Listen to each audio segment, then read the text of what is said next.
नमस्कार, स्वागत है आपका। चलिए देखते हैं खबर 1 मिनट यानी 1 मिनट में खबरों का पूरा विश्लेषण। इलाहाबाद हाईकोर्ट ने ज्ञानवापी मस्जिद मामले में बड़ा फैसला दिया है। हाईकोर्ट ने ज्ञानवापी मस्जिद परिसर में एएसआई सर्वेक्षण पर रोक लगा दी है। कोर्ट ने वाराणसी सिविल कोर्ट के 8 अप्रैल के फैसले पर रोक लगा दी है। इससे पहले सिविल कोर्ट ने मस्जिद परिसर की जांच के लिए एएसआई सर्वेक्षण का आदेश दिया था। इस आदेश के खिलाफ यूपी सुन्नी सेंट्रल वक्फ बोर्ड और मस्जिद कमेटी की ओर से सर्वेक्षण पर रोक लगाए जाने की मांग की गई थी। वाराणसी स्थित स्वयंभू विश्वेश्वर नाथ मंदिर और ज्ञानवापी मस्जिद विवाद मामले में इलाहाबाद हाईकोर्ट ने अहम फैसला सुनाया है। जस्टिस प्रकाश पाटिया की सिंगल बेंच ने इस मामले में सुनवाई पूरी होने के बाद 31 अगस्त को फैसला रिजर्व किया था। कोर्ट ने आज अपने फैसले में सिविल जज सीनियर डिवीजन वाराणसी के उस आदेश पर रोक लगा दी है, जिसमें उन्होंने एएसआई को सर्वेक्षण यानी खुदाई का आदेश दिया था और इसके साथ साथ जिला कोर्ट वाराणसी की प्रोसीडिंग को भी पूरी तरह से रोक दिया है अगले आदेशों तक। इस मामले में सभी पक्षकारों से कोर्ट ने 3 हफ्ते में जवाब मांगा है और इस मामले में 8 अक्टूबर को अगली सुनवाई इलाहाबाद हाई कोर्ट में होगी। यूपी में कांग्रेस को पुरानी राह पर लाने के प्रयास में लगी पार्टी के राष्ट्रीय महासचिव और उत्तर प्रदेश की प्रभारी प्रियंका वाड्रा लखनऊ पहुंच गई हैं। प्रियंका अब 2 दिनों तक लखनऊ में ही रहेंगी। इस दौरान उत्तर प्रदेश कांग्रेस कमेटी के कार्यालय में लगातार बैठक कर प्रियंका पार्टी की रणनीति तैयार करेंगी।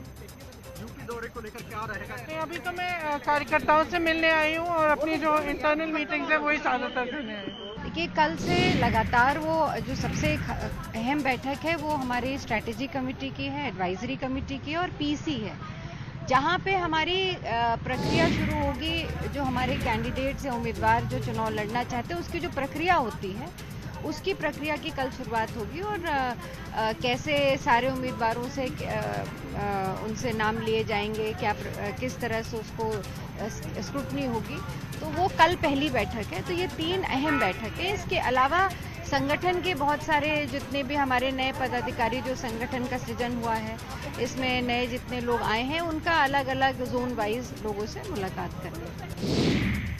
जैसे जैसे चुनाव नजदीक आ रहा है, नए नए समीकरण लगातार बन रहे हैं। सूत्रों से जानकारी मिल रही है कि अंसारी बंधुओं को बीएसपी अध्यक्ष मायावती पार्टी से निकाल सकती हैं। मायावती अफजाल अंसारी से किनारा कर सकती हैं। अफजाल अंसारी गाजीपुर से सांसद हैं, जबकि मुख्तार अंसारी मऊ से विधायक है। बताया जा रहा है कि एसपी से इन लोगों की नजदीकी से मायावती अंसारी बंधुओं से नाराज हैं। कुछ दिन पहले एसपी में शामिल हुए हैं मुख्तार के बड़े भाई सिकवतुल्लाह अंसारी। एआईएमआईएम अध्यक्ष अज़दीन ओवैसी ने बाराबंकी में जनसभा को संबोधित किया। इस मौके पर ओवैसी ने मॉब लिंचिंग, सीएए, यूएपीए और ट्रिपल तलाक कानून को लेकर केंद्र सरकार पर निशाना साधा। ओवैसी ने आरोप लगाया कि सीएए विरोधी आंदोलन के दौरान यूपी में मुसलमानों को खास तौर पर टारगेट किया गया। उन्होंने आरोप लगाया कि देश में जगह जगह मुसलमानों की मॉब लिंचिंग हुई, लेकिन आरोपियों के खिलाफ कोई कार्रवाई नहीं की गई और अगर कार्रवाई हुई तो रस्मी तौर पर। मॉब लिंचिंग के आरोपियों को जल्द ही जमानत मिल गई। अपने भाषण में ओवैसी बीजेपी, एसपी, बीएसपी पर जमकर बरसे। 2014 से हम देख रहे हैं कि कभी मॉब लिंचिंग के नाम पर खास तौर से मुस्लिम और दलितों को निशाना बनाया जाता है। हमने देखा कि जब अखलाक को मारा गया था यही उत्तर प्रदेश में, मुझे अच्छी तरह याद है कि मैं और जनाब शौकत साहब अखलाक के घर को मिलने गए थे। मेरी इन आंखों में आज भी अखलाक की मां की वो मायूसी है कि कैसे उसके घर में घुसकर उसी के घर के आंगन में उसको पीट पीट कर खत्म कर दिया गया। उत्तर प्रदेश के जेवर में बनने वाले एयरपोर्ट को लेकर राज्य और केंद्र सरकार गंभीर है।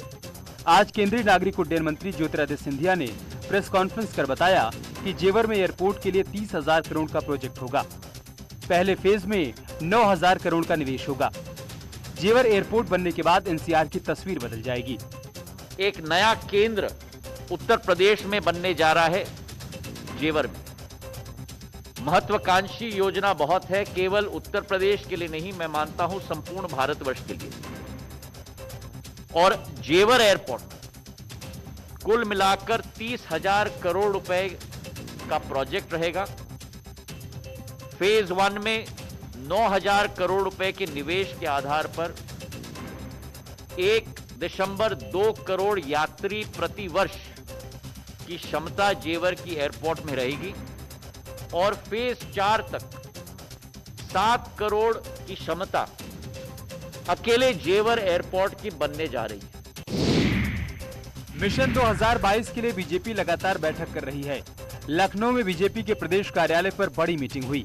बताया जा रहा है कि 2022 चुनाव को लेकर पार्टी की तरफ से चलाए जा रहे कार्यक्रमों की समीक्षा की जा रही है। बूथ विजय अभियान की तैयारियों को लेकर भी चर्चा हो रही है। बैठक की अध्यक्षता प्रदेश बीजेपी के अध्यक्ष स्वतंत्र देव सिंह ने की। वहीं प्रदेश संगठन महामंत्री सुनील बंसल और प्रदेश के पदाधिकारी भी इस मीटिंग में मौजूद थे। 2022 के चुनाव की तैयारियों में जुटी बीजेपी में आज दिन भर मंथन का दौर चलता रहा, जिसके जरिए आगामी कार्यक्रमों की रूपरेखा तय की गई। अब तक की मिली जानकारी के मुताबिक आज हुई दिन भर की बैठक में बूथ विजय अभियान को सफल बनाने को लेकर समीक्षा की गई, तो वहीं पीएम मोदी के जन्मदिन को ऐतिहासिक बनाने की रूपरेखा भी तय की गई। जानकारी ये बता रहे हैं कि पीएम मोदी के जन्मदिन को इस बार पार्टी के कार्यकर्ता सेवा समर्पण भाव से आगे बढ़ाएंगे, यानी कि इसे एक अभियान के तौर पर चलाया जाएगा और ये अभियान 7 अक्टूबर तक चलेगा। पैरालंपिक में देश का नाम रोशन करने वाले खिलाड़ियों के साथ आज पीएम मोदी ने अपने आवास पर मुलाकात की। मुलाकात के दौरान खिलाड़ियों के साथ उनके कोच भी मौजूद थे। प्रधानमंत्री ने पैरालंपिक दल को नाश्ते पर बुलाया था। पैरालंपिक में भारत का अब तक का सर्वश्रेष्ठ प्रदर्शन इस बार ही देखने को मिला है। आज आदरणीय प्रधानमंत्री जी से मुलाकात करने का शुभ अवसर मिला। बहुत खुशी और गर्व की अनुभूति हम सब खिलाड़ियों को हुई। उन्होंने बहुत प्रेरणादायक शब्द हम लोगों के लिए कहे। जब हम लोग पैरालंपिक मेडल जीत के आते हैं देश के लिए और पूरा देश जब जश्न मनाता है और खुद आदरणीय प्रधानमंत्री जी के अगुवाई में ऐसे स्वागत और सम्मान दिया जाता है, किसी खिलाड़ी के लिए इससे ज़्यादा और कुछ नहीं चाहिए होता है। तो हम लोगों के पास शब्द नहीं है कि धन्यवाद देने के लिए देश के लिए और आदरणीय प्रधानमंत्री जी के लिए। आज उनसे मिलके बहुत ही खुशी और गर्व की अनुभूति हुई। हमीरपुर में पटाखा गोदाम में धमाका हो गया। बताया जा रहा है कि पटाखा बनाते समय विस्फोट हुआ है। हादसे में मकान पूरी तरह से धराशायी हो गया।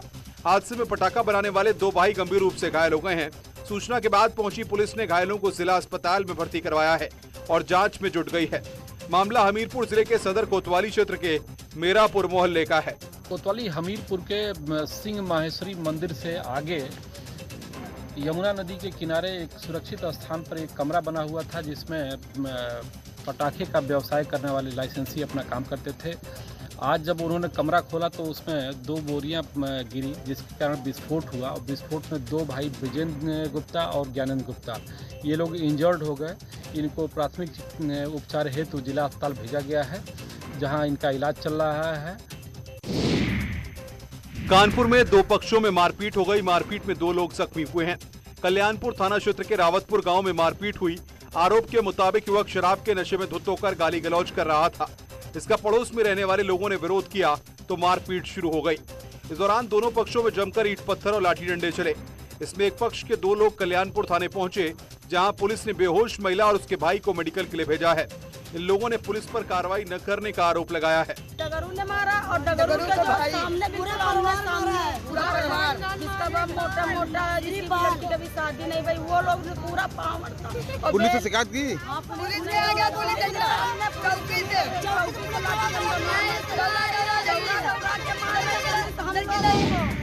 मेरठ में हॉरर किलिंग का मामला सामने आया है, जहां एक भाई ने झूठी शान की खातिर अपनी सगी बहन की गोली मारकर हत्या कर दी।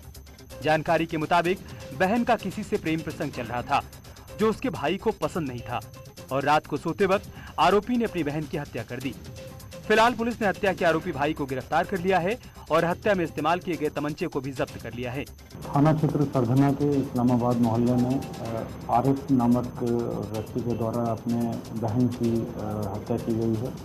प्रथम दृष्टया मामला इस तरीके का है कि लड़की के प्रेम प्रसंग की बात निकल कर आ रही है और अंदर गहनता से जांच की जाएगी। विवेचना में जो भी तथ्य सामने आएंगे उसके अनुसार अग्रिम वैधानिक कार्रवाई की जाएगी। अभी परिजनों के द्वारा दी गई तहरीर पर सुसंगत धाराओं में मुकदमा पंजीकृत कर लिया गया है। अभी उसको गिरफ्तार कर लिया गया है। आला कत्ल जो है उसे बरामद कर लिया गया है। अग्रिम वैधानिक कार्रवाई की जाएगी। एक बड़ी खबर नोएडा से। Supertech twin tower case SIT ने Supertech Emerald court twin tower का निरीक्षण किया है। एसआईटी ने दोनों टावर के बीच दूरी की भी जांच की है। एसआईटी ने मौके पर वीडियोग्राफी भी की है। एसआईटी के 2 अधिकारी लखनऊ रवाना हो गए हैं। 2 से 3 दिनों में जांच रिपोर्ट शासन को भेज दी जाएगी। अथॉरिटी ने ट्विन टावर के डेमोलेशन के लिए CBRE को पत्र भी लिखा है।